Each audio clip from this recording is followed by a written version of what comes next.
Hello, hello, friends. So good to see everybody here. Thank you so much for joining us today. While we wait for everyone to find their way in, let's go ahead and just take care of a few housekeeping items before we get started. So, number one, community is big to us. So, please take a moment, say hello in the chat. Let everyone know who you are, where you are from, what you do, all that fun stuff. And of course, drop your Instagram handle or your website so everyone can follow each other and make all sorts of new connections. Don't forget, while you're adding all of that into the chat, would you please change your settings so that you can chat with everyone so that we can see your comments? Okay. Also, Sari will be right there. There she is, right there in the comments. So if you need anything, please go ahead and let Sari know. She'll be dropping all of our links and just different things that we're talking about. So stay active in those chat for us. So speaking of getting to know you, we would also love to know who you are and get to know you better. So if you can take out those phones and give us a follow on Instagram at Rock Paper Coin. And then while you're at it, will you please also follow our dear friend and guest, Adrienna here, who is such a fantastic resource to follow at Ava and the Bee. And don't worry, Sari will also add those into the comments so you have that. And lastly, for those of you who are new to Rock Paper Coin, we are a female-founded and owned tech startup. Our platform serves small business owners just like you by providing invoices, proposals, contracts, and so much more on a modern and clean platform that your clients love using, all at an affordable price. So with that, I want to go ahead and get us started. We have quite a few people in here, so very exciting today. And as if our guest today needs any introduction, I'm thrilled to formally introduce you all to Adrienna today. As a former wedding professional and current agency owner, she has served over 250 vendors around the world. And she is a sought after thought leader in the world of wedding marketing and strategy. Fun fact about her: after spending many years as a bridal boutique owner, wedding planner, and a florist, I mean, talk about a powerhouse here, she intimately understands the challenges that vendors face in the always changing digital world and how important it is to stand out from all of the rest. With a unique blend of real world experience and a signature step-by-step process, which I love, that is always backed with data, Adrienna knows how to simplify marketing so that wedding pros can confidently grow and scale their business. What an intro. Hello, my friend. I'm so excited for you to be here with us today. Hi, I am really excited for this. I know you and I talk a lot offline about everything we're discussing today. So I'm really excited for us to just go. Oh my gosh. We are going to do at So. least like a 2.0, a 3.0, a 4.0 edition of all these webinars because I Yes. feel like we're just going to get started and it's going to be so fun and then it's going to be over and I'm going to be sad.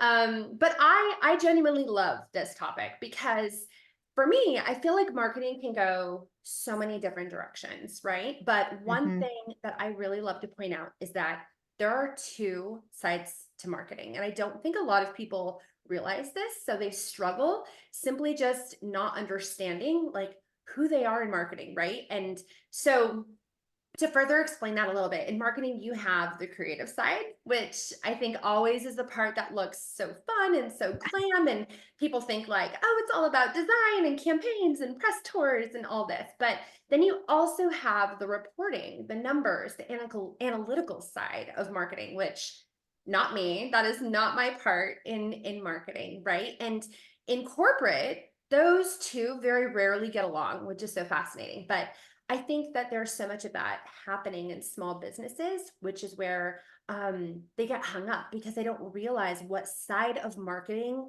lights them up and what side of marketing comes to them naturally. So it almost feels like they're at odds with each other. First of all, I want to know, do you agree with this? And second, I'd love for you to kick us off with common mistakes that you see from both sides, right? The creative brain and the data brain. Yeah, so definitely when I first started in the wedding industry, I also did not realize how two-sided it was. When we opened up, I was like, I can't wait to make pretty graphics. And then it turns out that's like 1% of your job. So hands down, the most important piece is actually focusing on a lot of the data, because the only way for you to know if anything is working is with data. So we get asked all the time, Adriana, my marketing is not working. And so I ask to see their numbers. And if I don't have any, the answer is, well, I don't probably know what's not working. Like I can make assumptions, but I can't get to the core of it without knowing your data. It's kind of like when you're doing a puzzle. Like imagine if you only had the outer pieces, but you had none of the inner pieces. That's pretty much what you're doing. Your data is what holds all the whole puzzle together. And the creative is that fun middle part of the puzzle with all the details. So definitely the biggest thing we see is people focus too much on creative and not enough on the data. Or they'll be like, I post on Instagram every day and we'll be like, what's your engagement rate? And they're like, well, I don't know. Well, then how do you know if it's not working if you don't know the data? So the first thing is to definitely understand that there are two sides of it. So first off, make sure whatever platform you're using, you understand the data. And Instagram, make sure you're looking at those insights. Make sure that you're tracking them.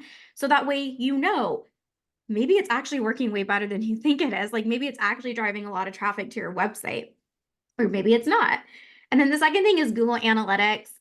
Google Analytics, it surprises me how many people like just don't have it when it's free, and it's Google telling you everything you need to know. It's going to tell you which platforms are sending traffic. It's going to tell you if your pages are converting.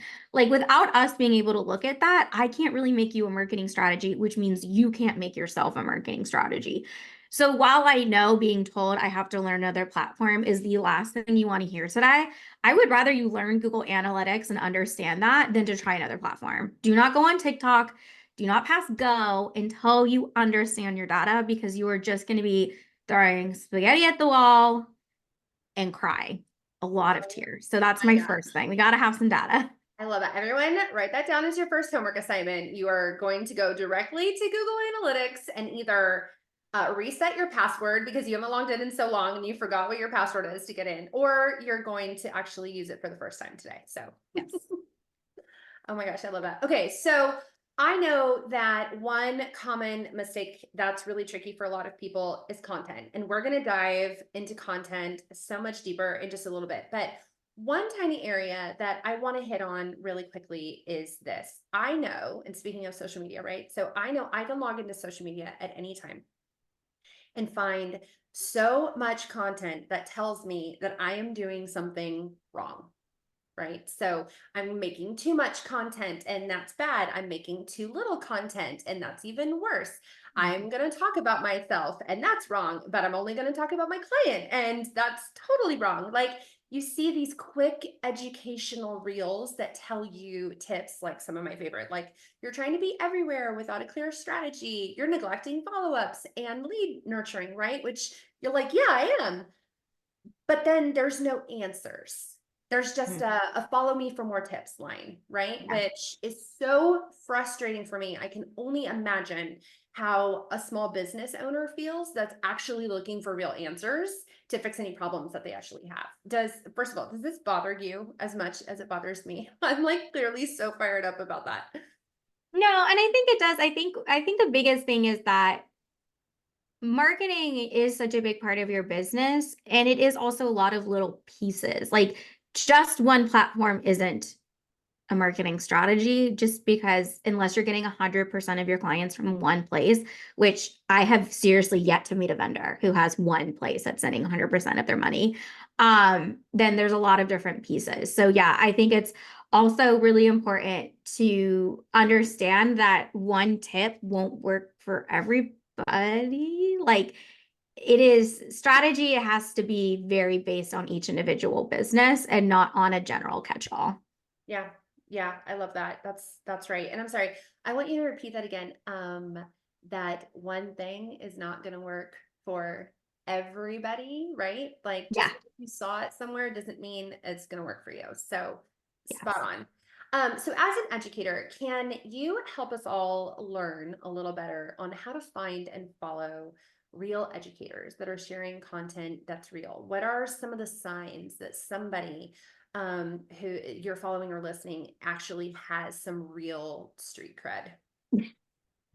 Yeah, so my first take is going to be a little hot, and I just want to apologize like in advance. But if you started your business in 2020, 2021, you killed it, and now you're having people pay you to buy a course to learn what you did. I get nervous because everybody had a really great post-pandemic. Like it was a universal greatness. And as you know, you could have been booked without trying. And that's where we're seeing the biggest shift right now is like people have to try again after not having to try for 4 or 5 years. And I get it. Like when you go 4 or 5 years of a boom and then you have to try again, like it's not fun. Like this is not a fun side of running a business, but it's also what every business outside of the wedding industry, like we are one fraction of the business world and like every business has to do it. So first is to really make sure, have they seen results in slow markets? And results, I don't just mean their business. If they are someone coaching you or giving you marketing education, have they been able to statistically prove and ask for receipts? Like when a client wants to see case studies and receipts, I'm like, here's 100. Like like where do you want to begin with them?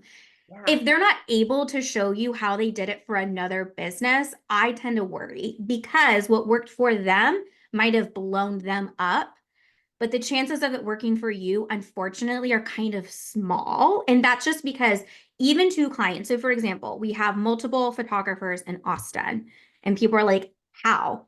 Well, because they have such different strategies. They're not having the same messaging, they're not having the same ideal client, we're not marketing on the same platforms. So you could find someone in your city who's killing it and be like, teach me how to kill it in Savannah. Well, you're not going to have the same target. You're not going to have the same market. So just be really wary. Like, can they show receipts of how they've helped other people? Can they show receipts of their own business? Like saying, it's also like, I see all these people that are like, do this one thing to make 100,000, but that one thing is to buy their course. And I'm like, Yeah.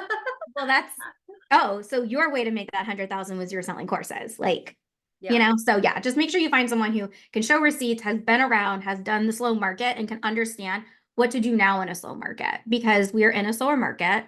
That is the world we're in. You have to know how to market. It's very different than it was in 2021, 22, 23. Yeah, man, I really love that. Do you think that, I mean, I always look at the comment section. I feel like that's all the receipts, right? Because Yeah. it is so frustrating to go to a brand even and look at their followers. And, I mean, we can do a whole thing on fake followers too, but like to see that there's just so many fake followers in their Yeah. accounts.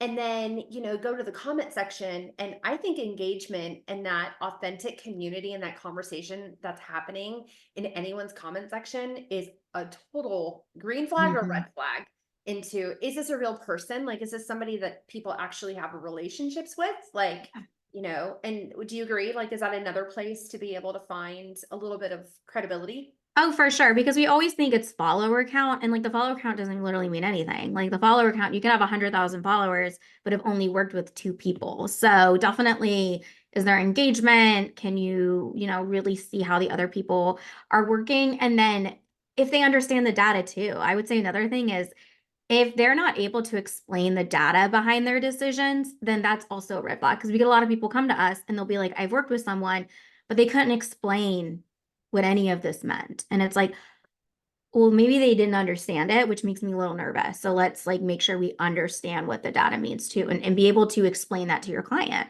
Like you have to be able to explain it to your coaching client what that data means. You can't just be like, this is a number. So that too. Absolutely.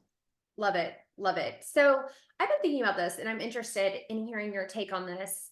Why do you think that people are so hesitant to admit that their marketing might not be working? Because I feel like, we can look at anybody's Instagram profile right now, and there will be so many saved reels, saved posts, saved anything, right? Which is like normally the first sign of like, I don't know how to do this for myself. I'm trying to learn, like I'm trying to figure this out. So, Yeah.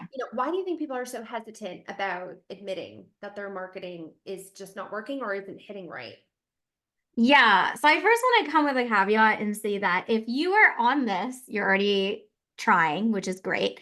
And if you are posting like once or twice a week on any platform of any kind, or if you updated your website in the last 3 years, you are already doing better than probably three-fourths of your competition. So just know So that true. like I have literally like we get hundreds of inquiries a year. I see hundreds of businesses Wow. and so many of them haven't done anything. So just know that if you're here, you're trying, you are literally already doing better than way more of your competitors than you even realize. So first is that. And then second, it's personal. So marketing and your website is personal because it's you. It's your Totally. voice. It's your It story. it's It's your livelihood, like without it, you can't make money. And so that is such an intimate and personal thing. And so I can understand. I also know because as wedding professionals, we tend to be artists first and foremost. And I went to art school and being critiqued isn't easy. yeah. Like part of going to art school is learning how to be told you are awful in front of a group of students.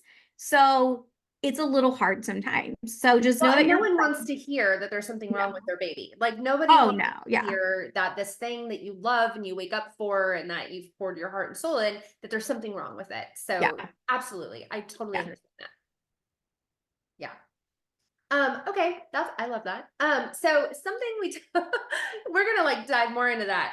I love that like our first couple minutes are just kind of like grazing the surface, and then we're just gonna hit them in like a couple minutes with so much of your tips and tools. But something we talked about actually when we were planning for this conversation was a super powerful realization that whoever is coaching you may not be doing it correctly. And I think that ties in perfectly with what we were talking about with these social media educators. But there are times that you're actually paying for someone to provide valuable services or advice. And it turns out that they may not know the specifics of your industry, which, as you know, is a huge disservice to you. And that's literally money down the drain. So something that I see all the time with pros is just assuming that, and what we talked about, these marketing strategies that did work for someone else are then just automatically going to work for you. So, or even what you mentioned, those quick buy templates that are all the rage right now. So I'd love for you to kind of elaborate on this a little bit of like, if someone is listening to this that is already paying for someone for these services and for advice or as coaching and it's just not working out, like, Yeah. how do you get back on the right track? Because I think that's the worst part of it is that you're already paying, you're already invested with someone, and the idea of moving to someone new, breaking up with someone, like a lot of people just like avoid that confrontation. Like, how do you get right back on track? So I think the first thing to realize is and this is something I see in the market that I don't know why it's like this, but consultants and coaches are not the same people. Mm, So a coach should not be telling you how to run your business. That's literally not what a coach does. I have a business coach and she doesn't tell me how to run my business. She helps me go through problems and helps me problem solve and helps me do bigger picture goal setting. That's like the job of a coach. A consultant is someone who tells you A, B, C, D. So if you're working with someone who says they're a coach and they're trying to be a consultant or vice versa, that's the biggest thing. Cause I feel like that I did like a whole fractional CMO program and like I'm in shock because I'm like, wait, this is totally different than coaching. Like that's the whole point. Is like as a consultant, I am not your coach. So you will not come to me and I will not be your business coach. That's not my job. My job is consultancy. My job is to give you actionable A, B, C, D. We're not gonna talk it out for an hour and a half because that's not why you're hiring me. You're hiring me to get you the results. The coach is who you're going to talk to for an hour and a half, figure out what's holding you back from finding a consultant. So I think if you're like, I think I would evaluate where you're at in your business. I think there's value in having both.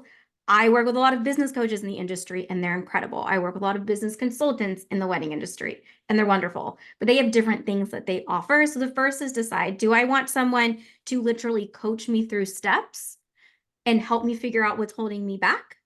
Or do I want someone who's going to tell me this is the A, B, C, D? Because those are two different people you hire. Like you don't hire me for one, and you don't hire the other for the other. So that's kind of the first thing. And if you feel like, maybe utilizing the coach in a different capacity, if you're thinking, okay, maybe the marketing or this side just isn't quite what I'm looking for, then just leaning into what you have, because I know you're probably in a package of being like, okay, what are things that I can do to help further other parts of my business, whether it is through connection or finding my voice more or things like that.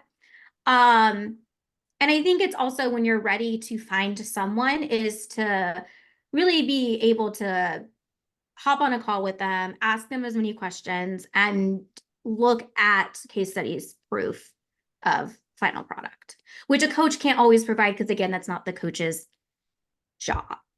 You know what I mean? Like, I think that's like the big thing is like they're two different jobs, totally different. I think that is such an important call out because I don't think, I mean, that was not on my radar whatsoever, was thinking about even how they're titled and specifically like, what are you offering and what are you doing? That's amazing. Love like that. if you ask like a consultant outside of this small industry, so for example, my husband got his MBA. He like doesn't understand what a coach is. He's like, that is not a thing outside of the online space you live in. You live in a bubble. There is no business coach. You are a consultant. That is your job. There is no coaching a business. Like he works for a Fortune 500 company. Y'all don't have coaches.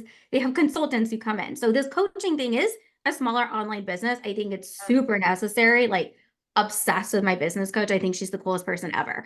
But I also am not expecting her to be like, Adrienna, here's step 1, 2, 3 for your SEO, because that's not her job. Her job is to help me figure out my terrible mind blocks and why I can't set goals for myself. Like she, so yeah, that's just like, I just talk to my husband about all the time because he's like, what the heck's a business coach? And I'm like, so in this little online bubble, we have this thing. And he's like, consultant? And I'm like, no, No.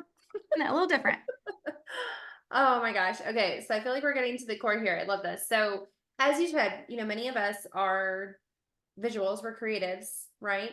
And so one thing that I actually saw a lot of people mention during the registration for this chat was knowing the right thing to do with your website and what the heck is SEO.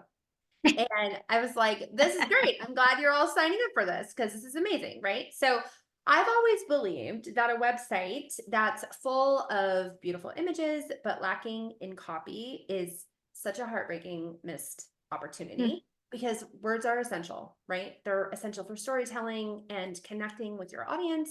And let's be real, long gone are the days when just having a website or a blog with a bunch of pretty pictures are going to book you, because that's how it used to be. And that is not the case anymore.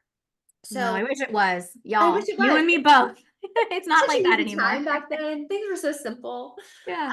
But I'd love to hear why is having words on your website just as important as images? Yes. And then how does that all impact your SEO? Because I really think that this is where people get hung up. Yeah. So I know that there's some people who teach like your website should just be like visual. And here's the thing, if you are in the top of your game, you are booked out, you do not need more clients. You literally are like, Adrienna, I don't need more clients. This does not apply to you.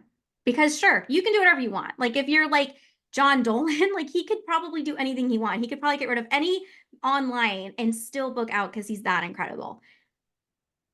Most of us have to keep marketing to make business. That's just the world we live in. So first of all, this applies only to a small percentage of people out there who can afford to not have anything because they don't need it.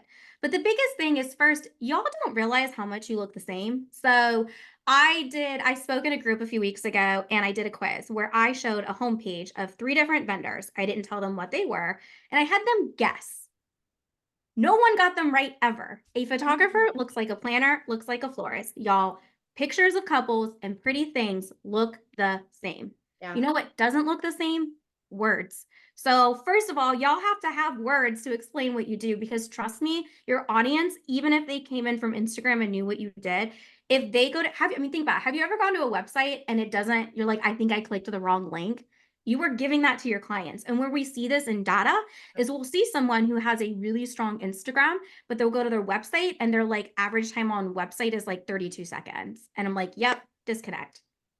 Wow. You're not booking them for a reason because you're not explaining anything. So first, you guys look the same. You have to differentiate yourself. If I, as an expert, can't figure out what you do, trust me, your couples have no idea and they don't have time to figure it out. They don't have time. I don't know why we think they have so much time. They don't have time for this. Like, so that's the first thing. The words also matter. It's what guides the journey. Images can look the same, websites can look the same, copy can look like copy doesn't look the same because you actually read it and you remember it. So it has to do with a lot of psychological, like there's a reason why, again, my husband and I talk about this all the time because he works, with big budgets. And he's like, the words are the most important thing we come up with. The Yeah. visuals are later. And that is how every other industry is run. And there's absolutely no reason why it doesn't work for us. So it does. And it's needed for SEO, guys. Google, I mean, it doesn't understand what you are. You have to tell Google. I don't like, we have to train Google. It is not just going to come in and be like, hi, I know exactly who you are and I'm going to index you properly. It doesn't work like that, especially with images. So it is something where we have to make it clear for Google. We have to make it clear for couples and we have to make it clear for vendors. If you guys are trying to get on planner and venue lists and you have terrible websites, you're not going to be referred anymore because their clients are now doing extra research. And that's a topic I know we're going to talk about in a minute, so I won't dive too deep into that. But yes, it's really important, night and day difference when we work on it. Yeah, yeah, yeah. Well, and I think, and you're right, we're kind of jumping a little bit in and out, but what kind of correlates that too is, how you make people feel and how they feel when they go to your site. I call it like your digital front door, right? It's like Yeah. you got to have the curb appeal, you got to have the trust. Like you're not going to roll up to a creepy house and feel totally confident to like go to the door and knock on it and see like, hey, like, should we be friends? I don't know. Yeah. So like, but I think that also, that trust factor, right? Just as much as the trust factor needs to be there with your images, like people need to see that you're super qualified to do what they're hoping to pay you for. Your words also need to make sure that it gives them feelings about you and that you're somebody that they even want to spend time with. But then also a super hot topic everywhere you turn right now is transparency in pricing and whether or not to have that on your website, right? And this is something that still feels, I think, really intimidating for a lot of business owners, just simply because there's just so much information out there, right? So I've also seen a lot of high profile educators saying not to have pricing on your website because it makes you seem exclusive, or, that if you need to ask, it's like, well, then maybe you shouldn't be affording this in the first place. It's that kind of mentality, right? But then Yeah. you can go onto any other social media feed or reel or to anything and just say, oh, hey, this person wants me to put it on my website, and this person doesn't want me to put exact, but they want me to put a range. Like there's just so much conflicting views on it. So why is it essential to be upfront about pricing, first of all, and can it actually help everyone to have pricing on your website?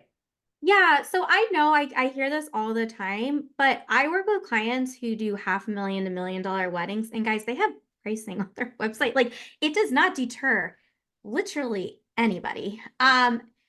Again, if you are in the top 1% of the industry, you do not need more clients. You literally are like, Adrienna, stop giving me clients. Fine. Longer contact form, no pricing. Sure. If you are thinking, Adrienna, I need more inquiries, well, then here's the thing. First, it builds trust. I just super quick hot box. Y'all, no one trusts wedding vendors. Go on Reddit right now. Go in a Facebook group. There will be every single day. Literally, I am not exaggerating. Someone is posting a photographer is 6 months behind on images. They're having to fire their planner. Yeah. No one trusts the industry because everyone has had a crappy experience. And again, it's not anyone in this room, but it doesn't matter. It's the industry as a whole. So if they're going to all these groups and they're seeing hundreds of couples say that their vendors are garbage, guess who's reading that? The same person that is looking at your website right now when you're in this room listening to me talk. We have to build that trust. Pricing is one of the most basic trust things we can build because people have a budget regardless of it's $1 million or $100. It is also has to do with like, because I see this even in big budget groups where these people are spending $1 million on weddings and they're like, I just want to know if it's 50 grand or 100 grand. They still just want to know. Like that is just like the basic. It's also like if you're like everyone's ghosting me, it's usually because you don't have pricing or you don't give it up. Again, I could literally give you over 100 screenshots of couples literally saying this. If anyone's like, Adrienna, where's the data? I have more data than you know what to do with. These are receipts. I have the receipts. Like they are literally saying it. And like this is one from a Reddit group I'm literally about to read to you. Yeah. I'm not going to continue the conversation we could have avoided in the first place by just being upfront about pricing. We are spending all of our time doing this and frankly going back and forth on scheduling a half-hour call just to see if we can afford you is BS. If you don't want to be ghosted, run your business with a potential client base in mind and we won't waste your time or ours. Wow.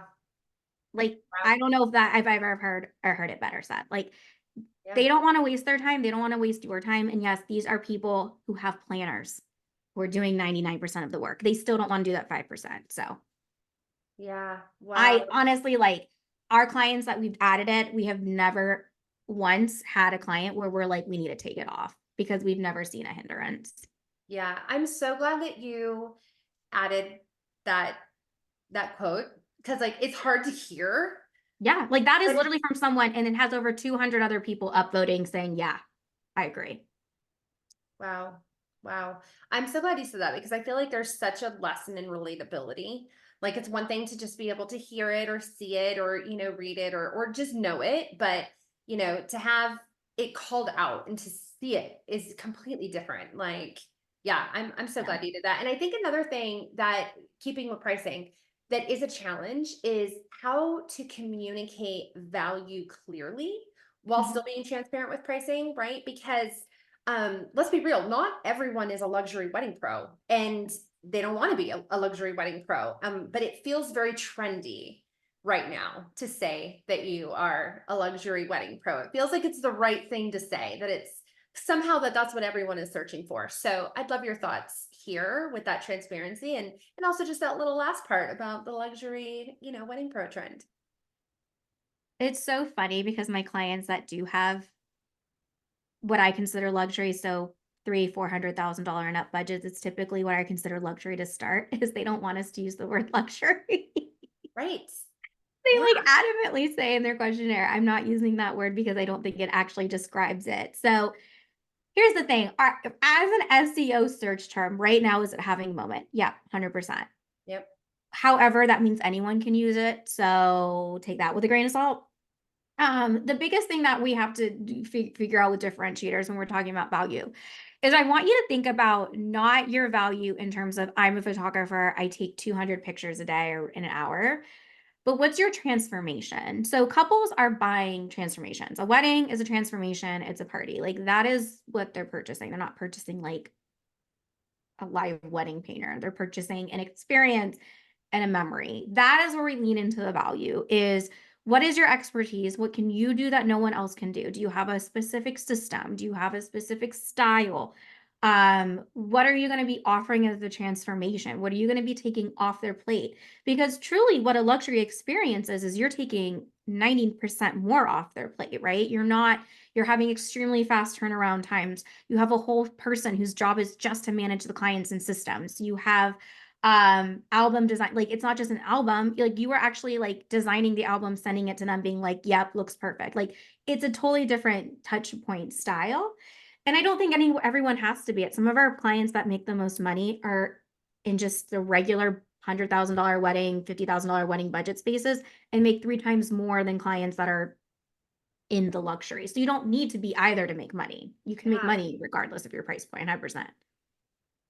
Okay, I love this complete frame of mind switch. And I think that this needs to be said more is that, luxury right now to people, it's all about budget. Budget, views, how it looks, how it feels, period. Right.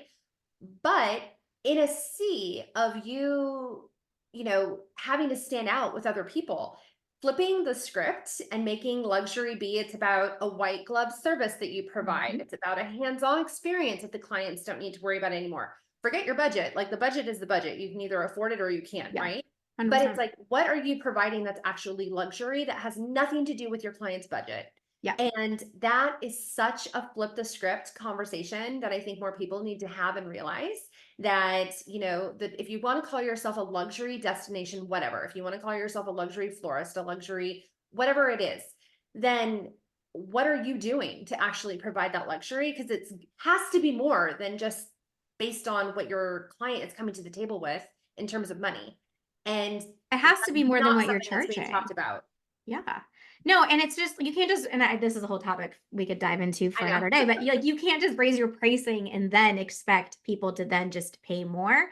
You have to provide more. Like if you're charging a certain price, you have to have faster photography turnaround. Like you ask any high-end editorial planner and they're going to be like, my clients aren't waiting 10 to 14 weeks for pictures. Yeah. That it literally isn't a thing. Like they already have press figured out. Like they Mhm. already have a press feature ready to go for you. You need to have those pictures in 48 hours. So if you're not able to provide a certain level, that's also okay. And that just means like, yeah, we see a lot of people where they get stuck because they're like, oh crap, I didn't realize that means I do have to reply within like 24 hours, or I do have to do, a 5-day full turnaround, including film. It's like, well, for a certain level, yeah. Yeah. And that's why it's not for everyone. Like some people, that's like 100% not their thing. And some people are like, yes, that's my thing. Yes. And I want to kind of settle on that for just a second. And I want everyone who ever hears this at any point today or 5 years from now, I want you to know that like where you're at is totally okay where you're at. Like you do not need to add the title of anything else onto who you are. As you just heard, some of even her most successful clients that she is helping are just average wedding pros. They're average business owners. Yeah. Like there's nothing else that's going on, around that. So I want everyone to take that because I really do think the trends can be so hurtful. And it just really feeds that whole rat race situation where it's just competitive and you're chasing something that you don't fully Yeah. understand or that you even wanted in the first place. So And it's such a never small, know that. like, guys, like the actual people spending $1 million and up is such a tiny percentage of the market. Yeah. So what are we supposed to do? Just ignore everybody else who got married? I didn't have that type of budget. Should I have just been ignored? Yeah. Like, should I as a client just been like, nah, Adriana's wedding, they're paying it for them themselves, like it's not quite, it's like I also have a caveat with that where it's like I think there should be able to serve all. And that's why I love like our client base is like we have so many in the super high end, and then we have so many who just love weddings and are fine with taking on a few more a year. And then we have others who are like, I only want to take 10. And there's nothing wrong with either of those business plans. Like both of them are great business plans, and you can market both of them this Mm, just as effectively. Like you don't have yes. to have one type of business to make it in this industry, which I think is cool. But I think Yeah. sometimes we always think we have to have a certain type of business. The answer is no. Yeah. Like do whatever makes you happy and brings you joy at the end of the day as a business structure, and just do that. Yeah, like if you're getting paid and you're making your money, like you Yeah. found it. You found it. Oh, yes. Well, and I want everyone listening to this to get paid more, right? And get more clients in 2025. I know Oh, you yes. do. Like that's your whole goal. Like that's what you want to. And I think that, that we can agree that consistency is one of the ways that most pros unfortunately fail in marketing. And so here's the thing, both you and I know it's rare when anything you do sees instant results. I wish it did. If it did, y'all, I'd be selling it for $1 million. I'd be out No. there with a And tripwire landing page, but it doesn't so happen. true. And we are living, I blame Amazon. We are living in an instant gratification world where, that's what you want and that's what you think is going to happen, right? You just instantly want to see those results. And unfortunately, I think a lot of people give up before Yeah. they see any growth and they get so frustrated that it's not working. So to me, I think this is one of the fastest ways to throw your marketing strategy, no matter how big or how small it is, right into the garbage, if I'm being honest. Like I think just giving up completely, right away. And I think a lot of people also stopped, and correct me if I'm wrong, but I think a lot of people stopped all of their marketing efforts. And we're talking about blogging, updating their portfolios and their websites, posting on social media during COVID. But then also there was this massive boom after that, Yeah. right? And there has to be severe impacts of that, I imagine, right? So what are your thoughts on that? And can anyone recover from a marketing lapse? Because I'm sure this isn't the first and only time that's going to happen. Yeah. So, I mean, it's definitely something we have seen in our own business. Like, we've had more inquiries this year than ever in Wow. it's like years worth of inquiries in 1 year. And part of it is I market my business a lot. But Yes. another part of it is So many people, most of them say the same things. Yeah. My referrals aren't booking me like we used to, which is a whole topic we could talk about, but like my referrals aren't booking me. There's a few reasons probably why. Or I haven't needed a market in years and now I'm feeling the slowdown. Oh, And yeah. because we are in a slower year, an election year, 2025 might just not, I mean, as you know, people are still booking for 2024. So the biggest thing with marketing is the marketing you do today is what is booking a client in spring. It is not booking the client next week. It is not booking the client tomorrow. And that's just because, like, again, if that was the case, you wouldn't need to pay a marketing team. My husband wouldn't have a job as a marketer. Like, this whole industry would cease to exist. Yeah. It has to do with building up on top of each other and that consistency. So, what happens and what most of our inquiries are is they stopped. There is a visual stop with their blogs, with their SEO, with everything because they thought that they would just keep coming. And the answer is they don't because they found someone else whose voice was more consistent. So we definitely have to remember that the marketing we do now is for a bit more down the road. It does take time. It's also something to do with SEO takes time. Again, it is not a get Mhm. fast tomorrow. There is no way for me to get you on the page one of Google next week. There is not, it does not exist. Yeah. It takes time and consistency. So, you know, that's one of the reasons like for our clients, we run their monthly reports and I look at their data because I also need to be able to explain that to them and be like, okay, we've been doing this for 6 months. Here's the results we've gotten so far. It's only been 6 months though. If we Yeah. stop now, we've completely ruined all of our mission. Like you kind of have to keep going with it, which again is again a frustrating part, but it's just how it works. So like as a CPG brand, they put more money in advertising on the busy years. Yeah. I don't know why the wedding industry we're the opposite. We're like our busy years we should stop advertising. It's like that's literally not what they don't teach. That's not like how it works. Like you have to put more in anyway. So anyway, yeah. That's so fascinating too. And it's like I think these are the things that like you don't know until you're in it and you don't Yeah. know until you actually talk to someone who's qualified and like truly understands and is in the day-to-day of it. And I think the wedding industry is we talk about this. The wedding industry is advanced, but it's also so far behind in so many things. And it seems to be like education just goes to these other industries and it kind of just skips the wedding space or Yeah. the creative space or the small business space. So, these are all conversations that are vulnerable and they're hard. And like we said, a lot of people do not understand, but you need to have these to understand like where you need to go and where's the right opportunity to spend money and what's not a good idea to spend money on. And so, first and foremost, I just want to say thank you for, having this chat today and bringing all of this because it's incredibly helpful. Yeah, I have a quick tip too, real quick. So like, because one of the first things is like, okay, then what do I do? So if you're sitting here thinking, Adriana, I haven't been marketing, what do I do? The first thing I want you to do is and this is what I would do for you, is I want you to go through all your past content and see what performed well. Mhm. Reshare it. Repurposing is a core part of our marketing strategy for our clients too. Like I don't need to recreate the wheel every week when you have really great content. So look through Instagram. What were your top posts? Like on Instagram, you have a business or creator account, which I hope you do. You can see these insights. What were the top posts? Reshare them. Yeah. Maybe swap out the images, swap out the copy a tiny bit, but reuse anything that has worked for you. If it's a blog that gets you a ton of traffic, update it for 2024 and reshare. Go through your past content and start there before trying to make all new content because there's a really good chance you have weeks and months of content you've already built at some point of your business. It just has to be refreshed and revisited for 2024. Because, guys, every few months we have a completely new audience looking at our stuff. If you Yeah. look at any of the accounts of our clients that we manage, we repeat good content for a reason because it works. So it's Yeah. like, why would I recreate it when it Totally. does well every single time? It's like, I'm going Yeah. to reuse it a few times a year and it's going to outperform every single time. And I'm just going to switch up minor variances to A B test it. Professionals do that too. So you have permission to reuse as much content as you want.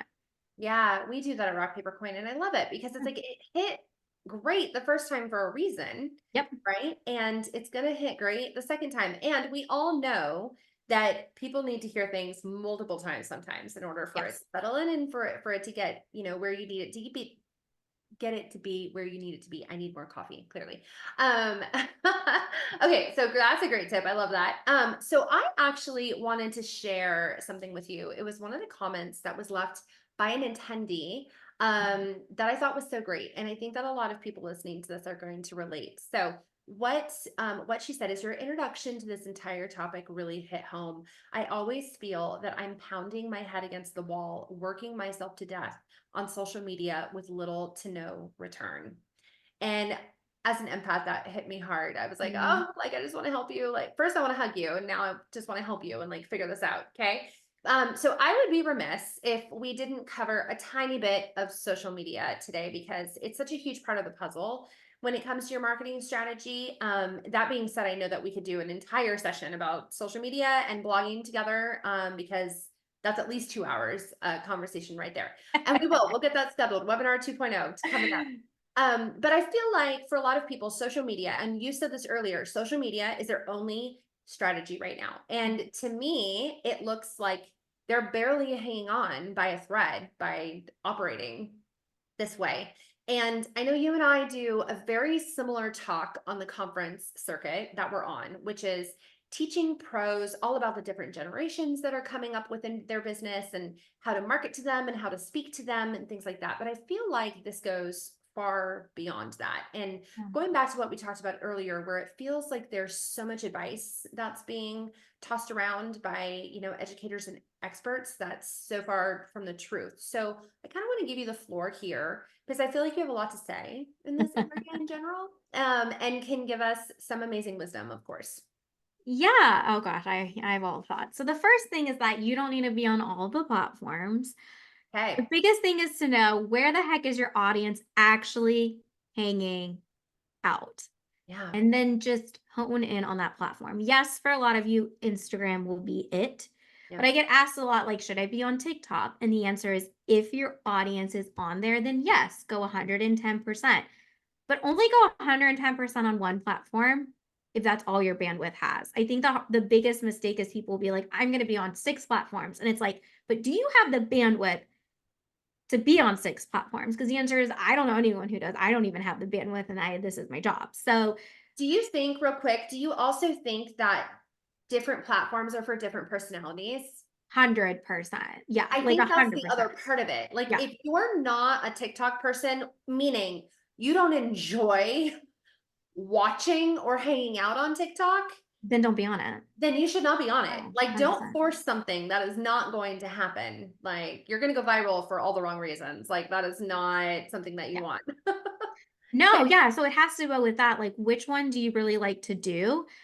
And whichever one you're really focusing on, again, set up a repurposing strategy. Make sure you're keeping track of what is working and what's not. So let's say we're just diving in Instagram. The biggest thing with Instagram is yes, you do need to post a few times a week on average. Yeah. And yes, you probably do need to make some reels and video. Again, no one loves that answer, but it's also we have to understand how these platforms work. Like, don't be on a platform and spend all your time on it. Again, if it's not the type of platform you want to work, we can make a ton of other platforms work for you that aren't Instagram. But if you're going to do the Instagram game, then yes, you probably need to do some reels and video because, again, we're working with an algorithm that we cannot control. And it's also to really make sure that you're actually sharing yourself if you're choosing a platform like Instagram. So many people want to hide behind it. But one thing we know, you and I know from Gen Z, is they statistically want to book people they care about. Yes. They will literally book someone they connect with regardless of price point. So again, like if they can connect with you, they will pay anything for your service. And that's kind of true. Just think about you as a person. If you met a hairstylist and you're obsessed with them and they triple their rates, you're probably going to keep working with that hairstylist because you're like, nah, whatever you want to charge me, let's go. And then thirdly, just to make sure, can your website back it up to sell the sale? So at the end of the day, you could have, again, 500 people get sent to your Instagram from your Instagram to your website, but if none of them are converting into leads, then we need to revisit that Instagram strategy because the whole point is to convert them to leads. So that's kind of where that whole, like, if you have 100,000 followers, but no engagement, that doesn't necessarily mean that it's the best platform for you to be on right now, or you need to refigure your strategy. Yeah. So for everyone who's listening right now, if you could give people just actionable tips and tricks, like something for homework that you want them to go out and do today, that's legit, right? What would it be? Anything, any topic? Anything. Oh, well, for social media, for social media. For social media, okay, I want you to go to your insights tab on your analytics, and I want you to actually know and understand what people are commenting and liking, because I know for a fact most people never look at that tab because they're scared. I think people are also, it's like looking at a bank account. Like you're scared to look at it because you don't know what the numbers are going to tell you.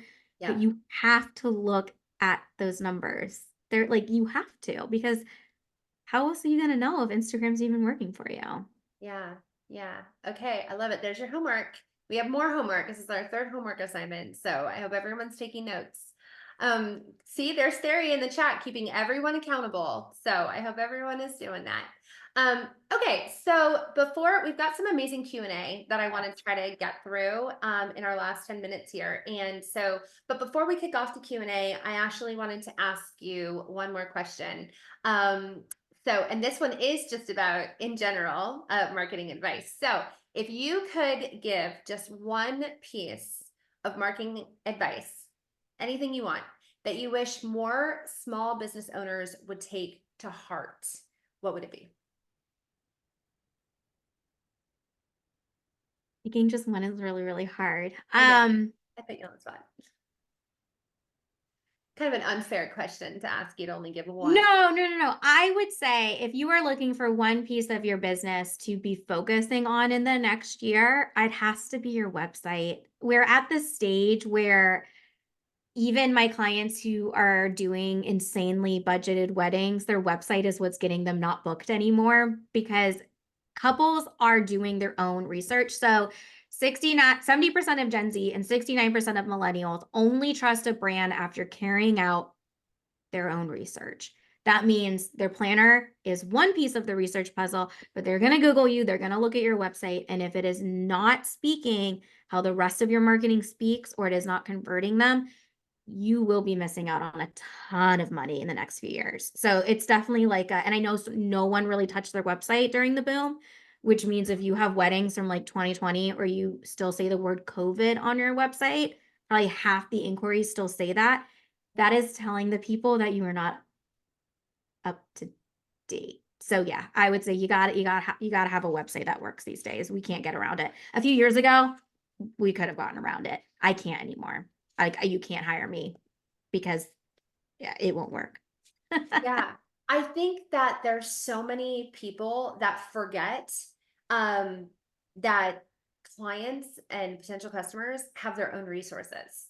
Versus back in the day, you hired a They pro have this. because you couldn't do it on your own. Yeah, Like like that was the point yeah, of hiring a planner, was yeah, for their we're young, but like I'll use the term Rolodex yes, for just sake of I don't have one. I don't own one. But like they hired them for their Rolodex, for their connections, right? yes, Because those were not connections that you could easily have gotten on your own by planning your own wedding before. And now you're totally right. We have they have phones, they have Google, they have everything they need. yeah, They're hiring pros, to help them and to also make sure that they're just executing the dreams that they've already created yeah, without you, before you, right? yes, So I think that that's such a great thing to just take into your business every single day, is remembering this lead has already done research without me. So how am I going to enhance this person's journey? How am I going to enhance this person's experience? Because they already know far more than I do about their yeah, end goal here. So how am I going to step in, and now they can't live without me? And I want exactly. everyone to just like that's the goal. Like that's the mission statement at the end of the day. Yeah. Yeah. Okay, I love it. So let's jump into some Q&A. Okay, so this first one, SEO feels overwhelming and I'm new and just starting my business. What's the easiest way to start improving my website's SEO without hiring a pro? And I know that this is a big one because for a lot of people, it's like, I get it. You started, you're ready, but there is a certain learning curve period where like you can't afford to just hire all the pros and do all the things. So I Okay. respect the question. I have quite a few thoughts. I'll try to get through them as fast as I can because, again, I could teach a whole hour class on like where to start. But first, get Google Analytics and Google Search Console. Google Search Console will tell you the keywords that they are searching for when they find you. That's the first piece that people usually miss, is to actually know if it's working. You got to have stuff set up. Second is to understand what your actual keywords are. So the whole point of Google is, the way Google works is someone types in a question. They type in Savannah, wedding photographer. That is what's called a keyword. A keyword is pretty much a question. So the whole point of a website SEO is question, answer, question, answer. Savannah wedding photographer is the question. You are the answer with the keyword Savannah wedding photographer. So in order to do that, literally just Google what you do in your location, and keywords will come up based off what other people are using, suggested questions that people have. That's where you can get some blog topics. But the biggest thing to know, they are not searching for fine art, editorial, black and white, film, hybrid photographer. They're searching photographer in Savannah. Like, keywords are incredibly basic for a reason, and that's what your website focuses on. The fluffy keywords, the long ones, the venues, that's where they go, is your blog. That is for future you to worry about. For now, focus on those singular keywords. Second, make sure you have filled out what is called a meta title and description. This is like your storefront sign. So you want to make sure your meta title is, again, what you do, because Google is looking at that. So your meta title, depending on your website backend, you can just Google it in their search and they'll have their own tutorials on how to do it. Super simple on every website, but it needs to state like what you do. So wedding photography in Houston, XYZ photographer. And then your description is a little bit longer. So what these are is, whenever you're searching and you see a business name in blue in the URL, something usually bold, and then something light gray. The bold is that meta title. The light gray is the meta description. That is what Google is reading. If you do not have that, Google guesses, and they're not always right. And then the last piece, super quick, is mobile. More than half your audience is looking at your website on a phone. Google is indexing your website on a phone. They are reading it on a phone. So if your phone mobile view is not up to date, it is not simple, please check your contact page. At least once a week, I get an inquiry where their contact page doesn't work on mobile. That is my soapbox. Your phone mobile view is very important. Yeah, well, and I think that that's great for anyone who is also considering updating a website, right? It's like there's so many website templates out there now, and so many different places that you Yes. can build a website and have a website, but don't just go for the cheapest option either, right? Yeah. One thing that I say is, like, if you're only thinking about your customer of today and not your customer of tomorrow, you're already late to the game, right? Ooh, So that's good. I know I need to put that on like a bumper sticker or something. Wow, I But will totally like, on a it's t-shirt. true, because like, what's servicing your client today is, you're already late, Yeah. right? So if you're going to be updating anything, make sure that you're at least updating with like the bare minimum of what people need from you today, but hopefully then allow yourself growth to be able to add in other things that future generations and future customers are going to need and expect from you too. Yeah. Okay, so being a wedding officiant in a small town is difficult to maintain exposure. I feel like I'm joining all the associations and pouring money into bridal shows with zero results. Help. Oh, Yeah, we see this a lot with our vendors in smaller towns. So the first thing is, of course, the associations, the connections, the networking is always going to be one of the biggest things. yeah. But for the next one is to definitely, honestly, SEO. It sounds like at that point you just need to be found. And if you're not being found, that means your website isn't, well, it's not being found. So it's something, especially for someone like an officiant, where you are less likely to be searched on Instagram for. Yeah. Like, there's not a lot of, like, people might search on Instagram, but for an officiant and for some of our vendors, we just know statistically they're mostly going to be searched on Google, which means we need to make sure that online presence is really good. It may also be, if you can, I know some of these online platforms aren't letting you have free profiles anymore. It's a whole topic for another day. But if you have a profile, try to make sure it's updated, or get like a Google business listing. So that way, again, we can try to get you found on a platform where they're going to be searching, because they're most likely going to be Googling that, not Instagramming or TikToking it. Yeah. And I mean, and I do think that, for say what you'll say about advertising on the Knot or advertising on Carrots and Cake, and for any of that, I It can do be think good. that for the smaller vendor types, Yeah. like, I think that those are great, because you are gonna also show up in Google at that point, and you are gonna, like, it is gonna help you. Yeah, It for is sure. money to throw, but that might be a worthwhile place to be able to throw money at. Because you're also not going to have a ton of competition in that area too. So Exactly. that Yeah. might be a better use of spend for a bit. Okay. Yeah, I agree. Okay, is Instagram being replaced by TikTok?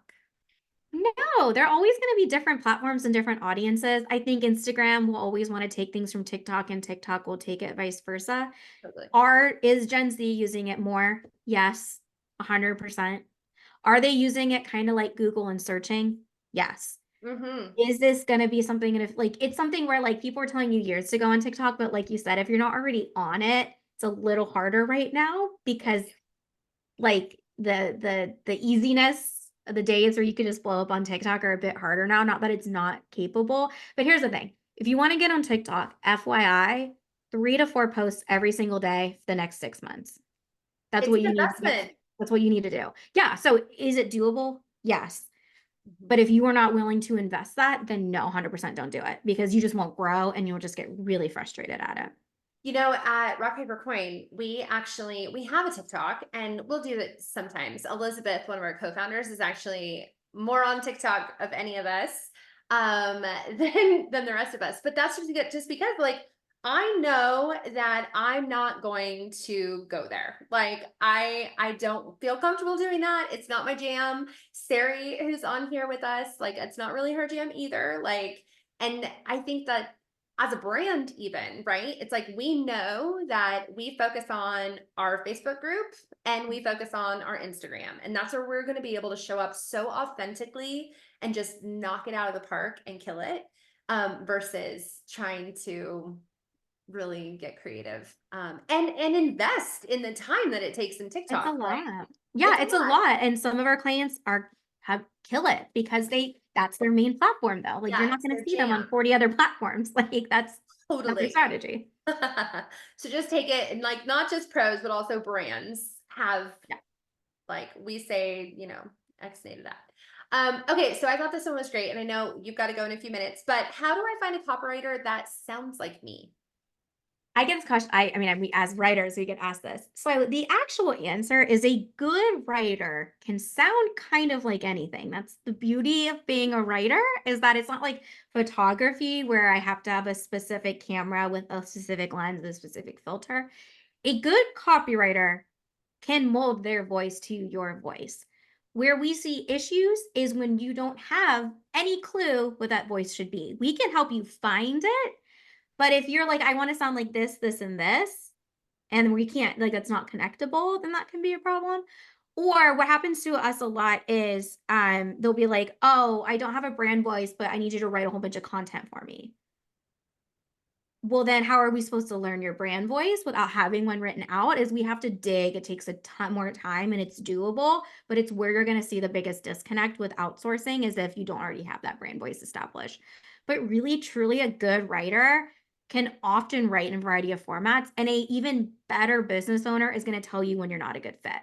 Yeah. Like a Yeah. good copywriter is going to be able to be like, this voice is 100% fun and awesome. This is not the style I do. Here's someone whose voice style is consistently that. So sometimes it's just like, if like I would never take on a project if I didn't think that we could Right. successfully write it because that's not good for me. So Yeah, I think that goes back to that layer of credibility too. Like if who you're working for, number one, is able to say, I'm not going to be able to service you well. But I have a friend who can. I yep, think that's another layer of credibility. Like if you know who you can refer other people to, you've done your research and you also know your market, you know people around you, like that's a pretty credible brand. So that's a credible person. So I love that. Okay, do you want to do one more or do you have to jump? we can do, yeah, I have a few more minutes. So Okay, yeah, for so sure. I think this one will be really good. What are your favorite apps and tools that you use? Ooh, Okay, okay. that's a good one to So end on. no, I love that. So apps and tools. So we actually don't use anything too crazy. So my favorite Google Chrome plugin for SEO is called Keywords Everywhere. You just look it up as a Chrome plugin. It's like $10 for 100,000 credits and like for most of you, you will not need nearly that. Like we refresh it like monthly, but that's because we have like a super high paid account. For you guys, $10 is going to knock it out for a full year. It is a plugin. What it does is so when you search something like Savannah Wedding Photographer, it's going to give you related keywords. It's going to tell you how many people a month search it. So you will know if anyone's actually even searching that time. So keywords everywhere is like the best $10 you'll spend in your business if you're trying to DIY your SEO. I'm a big like plugin thing. I also Canva. I mean, I think everybody knows Canva, but sometimes I talk about it and people are like, Canva. Yeah. Canva, like there's no need to become like a full Adobe graphic designer at this stage of your business. Um, and then definitely having some kind of good scheduler. So we use Planoly, some of our clients use Later, or Plan, but we have found the biggest thing is if you're trying to do social media, doing it in the moment is so hard, but batching it out is so much easier. So Yeah. just make your job easier by like batching it out. Yeah. And you will be way happier at the end of the day. Yeah. And then you use Asana, right? We talked about Yeah, that so a inside little of our bit. business, we use Asana. That's how we keep track of everything. We also use, I'm trying to think any other like fun things. Oh, we have like a password saver called Dashlane, but we also use Loom. Like videos is how I live my life and communicate with people. So if you're ever like, I'm surprised how many funding vendors don't use Loom. So Loom just is like a screen and video recorder.